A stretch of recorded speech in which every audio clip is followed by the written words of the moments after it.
जिसने इस गोंडवाना की भुइयां में रहने वाली कोयतुर सगा समाज के लिए सत्य मार्ग बताया और सभी के कल्याण के लिए उनके जीवन को धन्य करने के लिए उसने ऐसी व्यवस्था बनाकर दिया। तो हे गुरुदेव, मैं आपको कोटि कोटि वंदन करता हूँ, सेवा जोहार नमन करता हूँ। और गुरुदेव, उस गुरु के बारे में आप बताने का कष्ट करें। वह कहाँ का रहने वाला था, किसका पुत्र था, और जिसने सारे रिश्ते नाते बनाया और जिसके बल पर सारा कोया बिडार आज रिश्ते नाते के माध्यम से चल रहा है।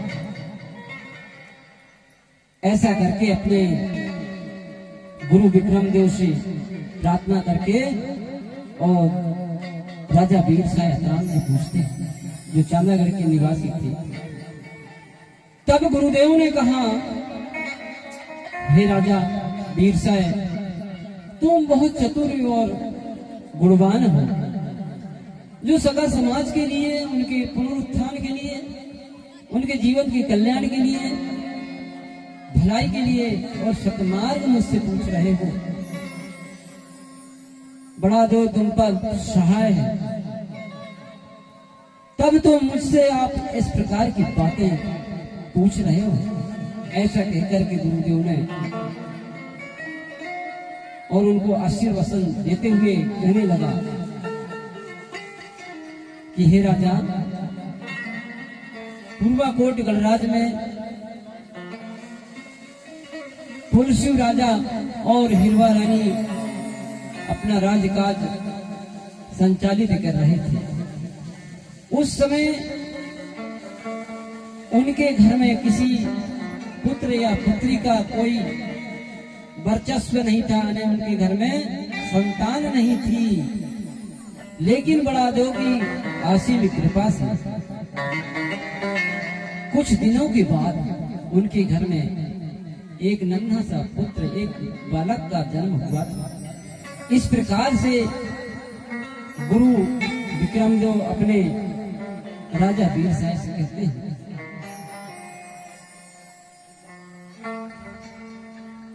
अब यहाँ पर एक प्रश्न खड़ा होता है कि जब 5-6 साल बीत जाता है और किसी के घर में संतान नहीं होती, तो उनके सारे परिवार के लोग सोचते हैं कि हमारी बहू को लाए हम 5वीं-6वीं वर्ष हो गई है, लेकिन अभी तक संतान नहीं है। तो उनके परिवार के लोग चिंतित होते हैं। कैसे? सभी लोग सोचते हैं और मातृशक्ति ज्यादा ही सोचती है कि यार अभी तक की इनके घर कछु बाल बच्चों कछु नहीं हुआ है। 5-6 साल वर्ष हो गए थे, शादी करे, ब्याह करे के राजा पुलसियों के, लेकिन संतान नहीं थी। तो वो संतान के कारण दुखी रहते थे कि यार हमारे घर में इतना धन है, अपार धन है, नौकर चाकर है, हवालदार है, लेकिन जब हम नहीं रहेंगे तो हमारा इस धन को उपयोग करने वाला कौन होगा, इसका उत्तराधिकारी कौन हो सकता है। इस प्रकार से कभी कभी राजा और रानी अपने मन में विचार किया करते थे, क्योंकि उनके घर में संतान नहीं थी और राजा के विवाह के करीब 5-7 साल बीत चुके थे। ऐसा करके कौन कहता है?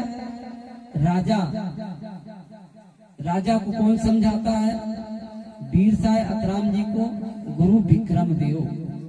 उनका कौन था? गुरु था।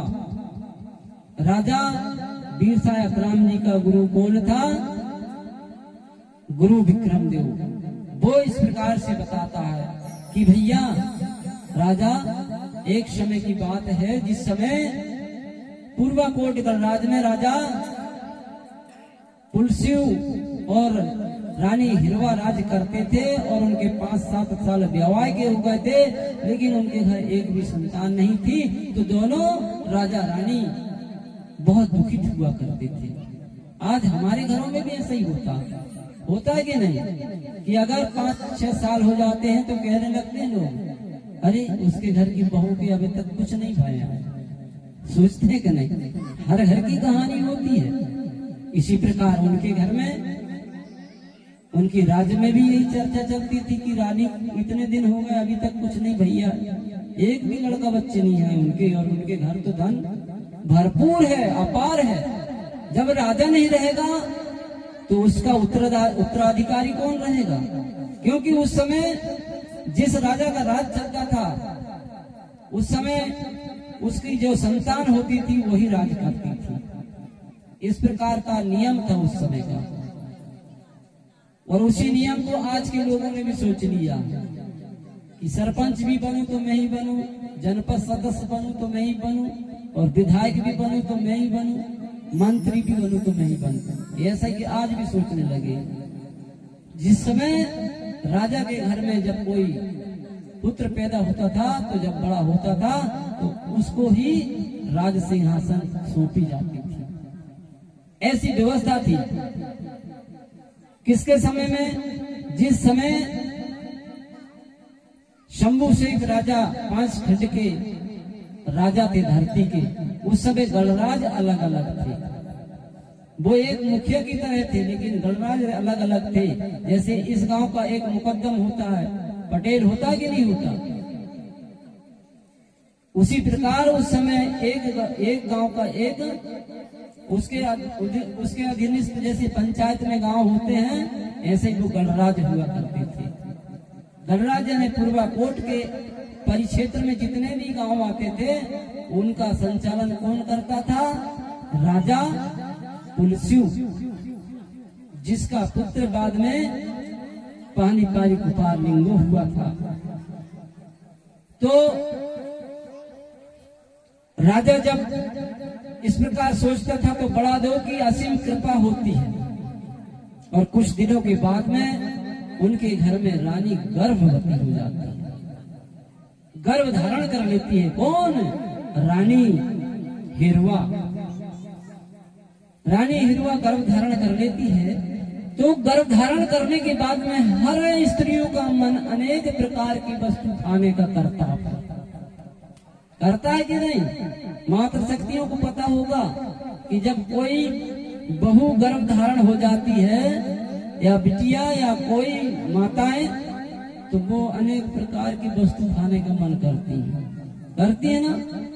इसी प्रकार वो रानी का मन भी होने लगा। होती क्या नहीं? कितनी बहनें को मालूम है कि भैया जब कछु रहे थे तो बिल्कुल चटपटी चीज खाने का मन करता है। हाथ ऊंचा करके बताओ, हाथ ऊंचा करके तो दिखाओ कि सही बात है कि गलत बोल रहा गुरुजी। सही बात है ना? ताली बजाओ तो सही बात है।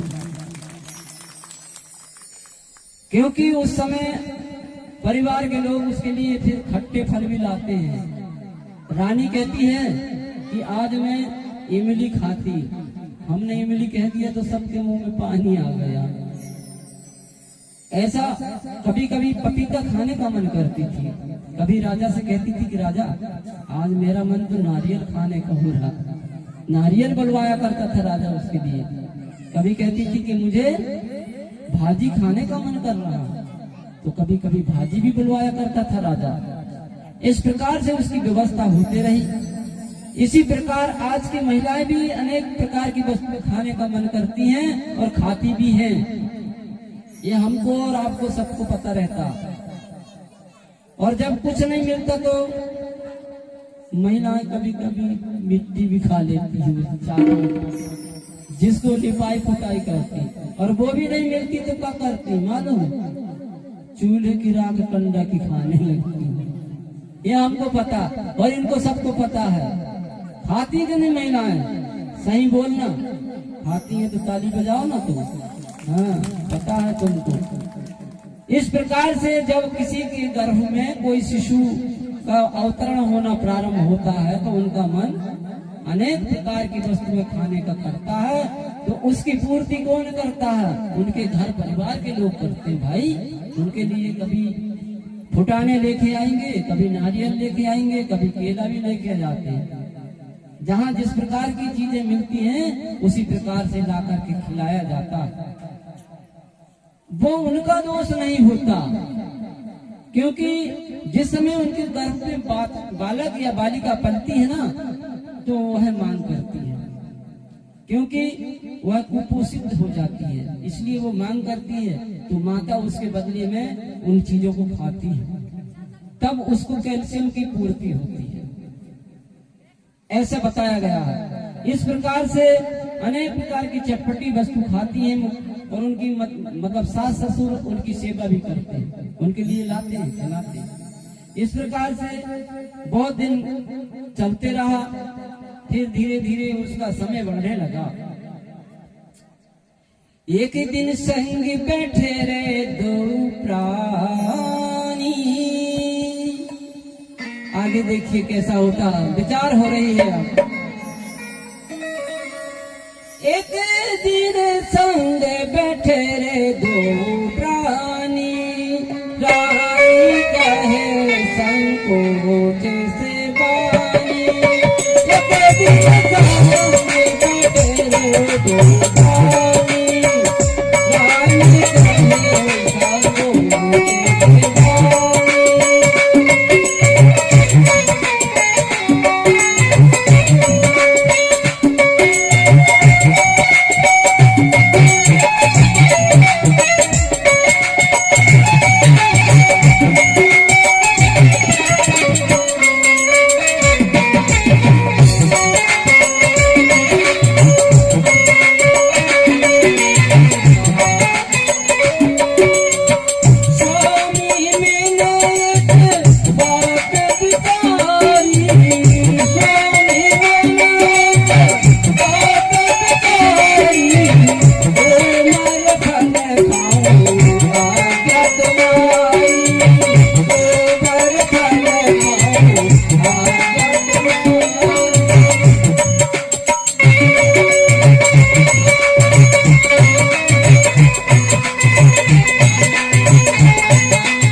रानी ने फिर अपना इतन विचारा, अनेक प्रकार की वस्तुओं को खाने का मन करने लगा।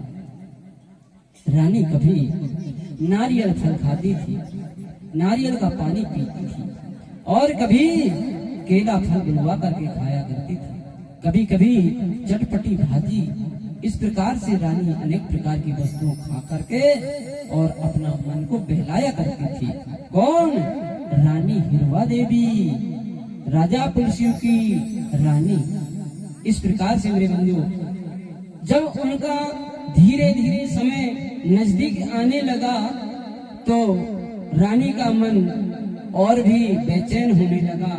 अनेक प्रकार के सोचने लगती थी रानी, और कभी कभी रानी सोचती थी कि मैं घर पे रोज स्नान करती हूँ, क्यों ना मैं नाले में जाकर स्नान करूं, ऐसे गहरे नदी में जाकर के स्नान करूं। इस प्रकार से रानी और स्नान करने की मनसा बनाती है, और कहती है कि आज मैं तो जाकर के पेंडुर गंगा में स्नान करूंगी।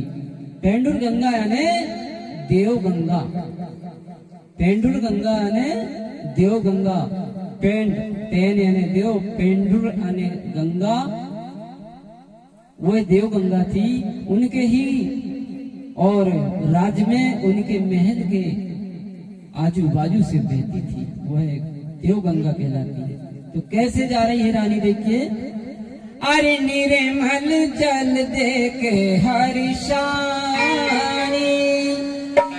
वहां पर जो सुंदर व्यवस्था था उसको देख करके रानी एक दिन मन बना लेती है कि इस दासियों के साथ में और सहेलियों के साथ में जाकर के पेंडुर गंगा में स्नान करूंगी। और गर्भ अवस्था का समय भी पूर्ण होने जा रहा था। तो क्या होता है मेरे साथियों, साथ की दासियों से कहती है रानी, हे दासियों आज चलो री पेंडुर गंगा में स्नान करने के लिए चलेंगे। इस प्रकार से रानी और मन बना लेती है और स्नान करने की तैयारी करती है। तो दासी और सखियां कहती है कि रानी तुमको शर्म नहीं आती? अरे तुम्हारे पेट में बच्चा है और कुछ दिन के बाद हो जाएगा, और ऐसी अवस्था में तुम नहाने के लिए कह रही हो नदी में? अरे घर में तुम्हारे सब कुछ, महल में तुम्हारी सारी व्यवस्था, तो क्या घर में स्नान नहीं कर सकती?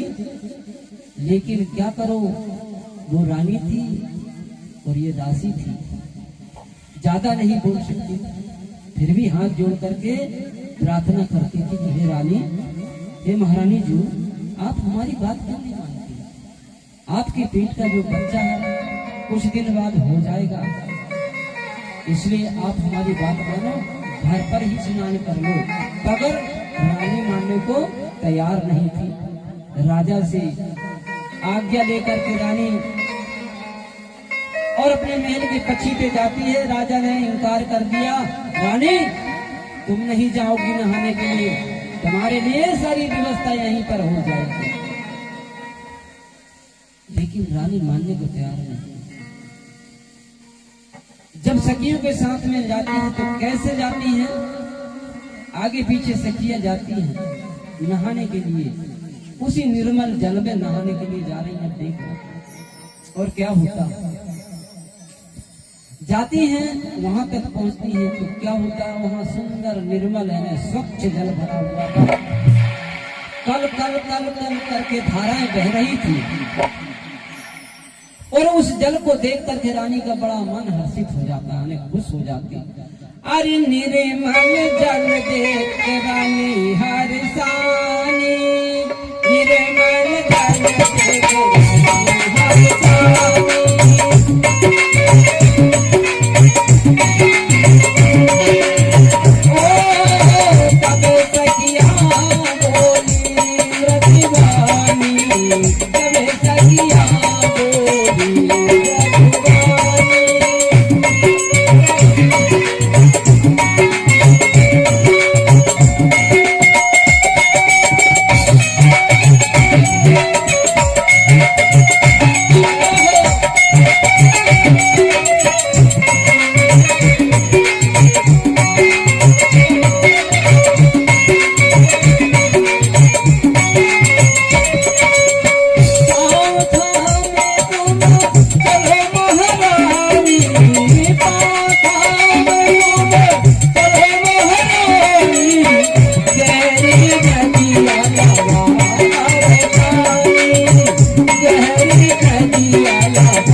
कोमल वाणी से और सखिया हाथ जोड़कर कहती है, दासियों बड़ा सुंदर जल भरा है। ऐसा करके दासियों से कहती है रानी, तो रानी हमारी आप भी बात मानो। ऐसा करके दासी भी हाथ जोड़कर कहती हैं।